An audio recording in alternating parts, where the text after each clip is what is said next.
In our last unit, we found the solutions to systems of equations, of linear equations, by either elimination, graphing, or substitution. Now in this unit dealing with the quadratics, we're going to solve systems of equations, one of them being linear and one of them being quadratic. So the first equations that we're going to solve are these two. Now you should recognize that x squared plus y squared equals 5 is a circle. And the equation y equals x minus 1 would make a line. So we're going to find where these intersect, the solutions, algebraically. Now this problem is set up for substitution because the second equation, I know that y is the same thing as x minus 1. So I can take the x minus 1 and substitute it in to the circle equation where the y is. So my new equation will be x squared plus my new y squared equals 5. Now notice, by substituting that in there, now my one equation has one variable, an x variable. So to solve this, we're going to have to simplify this a bit.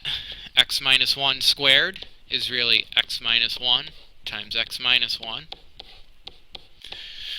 Which means we're going to have to FOIL that out, which will become x squared minus 1x minus 1x is minus 2x. And for the last, negative 1 times negative 1 is positive 1.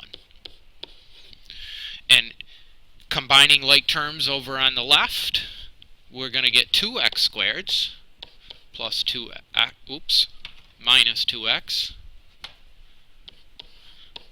plus 1 equals 5. Now this is a quadratic equation, so to solve it I most likely need to make this equal to 0. So if I subtract 5 from both sides, that will leave me 2x squared minus 2x minus 4 equals 0. Now something that should be glaring to you at this point, before I decide how I'm going to solve this equation, notice my a, b, and c are all even numbers. So I could divide this entire equation by 2 and get rid of a whole bunch of those coefficients. So we're going to have 1x squared minus 1x minus 2 equals 0. I believe that this is factorable. So why don't we factor? X and x, numbers that multiply to 2 or 2 and 1, and we can certainly make a minus 1 out of 2 and 1. So 2 and 1. Bigger number gets the minus sign. And then Mr. Squiggly says x is equal to 2 or x is equal to negative 1. Now we also need to find the y values to go along with those because we're finding where the two graphs will intersect on the xy coordinate plane. So if x is equal to 2, let me plug it in right here. 2 in for x, 2 minus 1 makes y be 1. And if x equals negative 1, plug in a negative 1 right here. Negative 1 minus 1 makes y be negative 2. And I've used my graphing calculator to graph the circle and the line, and notice they appear to be intersecting at positive 2, positive 1, and at negative 1, negative 2. Our next system of equations we'll solve, we will start with a parabola, y equals 2x squared plus 3x minus 4. And our other equation will be a line, y equals 11x plus 6.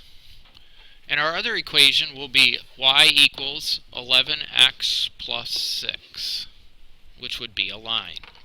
Now when I go to solve these algebraically, I can actually do this either method, by substitution or elimination. If I want to do substitution, I can substitute 11x plus 6 in for this y value in the first equation. and then subtract 11x, subtract 6, and make it equal to 0. Or the way I've set up these two equations is I can actually eliminate these y values by subtracting the two equations. So y take away y makes 0. Bring down my equal sign. 2x squared, take away that big blank space, is 2x squared.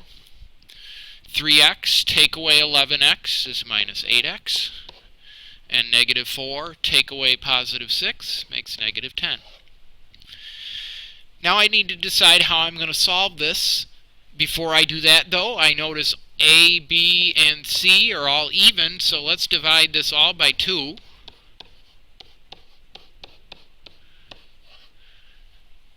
And now I think that the easiest way to solve this is going to be just a factor. We could complete the square or do quadratic formula if you wanted, but I think factoring is easier here. Numbers that times to negative 5 and add to negative 4 would be negative 5 and positive 1. Mr. Squiggly comes along and says our two possible x values are 5 and negative 1. And then to find the y values to go along with those, I think I'll plug the x's into the line. So 11 times 5 is 55, plus 6 makes 61. And negative 1 plugged in here for x. 11 times negative 1 plus 6 makes negative 5. And I'll check that on my graphing calculator.